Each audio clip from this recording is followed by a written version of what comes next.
పరిరక్షణ సమితి రాష్ట్ర కమిటీ పక్షాన మేము విజ్ఞప్తి చేస్తున్నాం.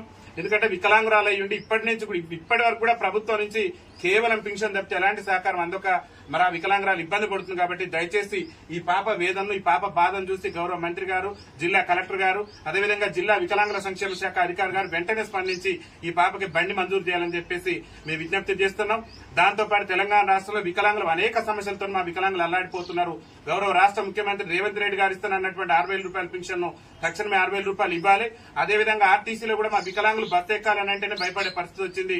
ఇలా ఆర్టీసీలో ఉచిత ఏదైతే ఫ్రీ బస్ పెట్టిన దగ్గర నుంచి కూడా మా వికలాంగుల సీట్లలో వికలాంగులు కూర్చొనియకుండా, వికలాంగుల సీట్లు వికలాంగులకు ఇవ్వకుండా మమ్మల్ని ఇబ్బందులు గురి చేస్తున్నారు. కాబట్టి గౌరవ ముఖ్యమంత్రి గారు, తెలంగాణ రాష్ట్ర రవాణా శాఖ మంత్రి అయినటువంటి రేవంత్ రెడ్డి గారు ముఖ్యమంత్రిగా బాధ్యత తీసుకోవాలి. రవాణా శాఖ మంత్రి పొన్నం ప్రభాకర్ గారు కూడా బాధ్యత తీసుకుని వికలాంగుల సీట్లు వికలాంగులకే కేటాయించే విధంగా చర్యలు తీసుకోవాలి.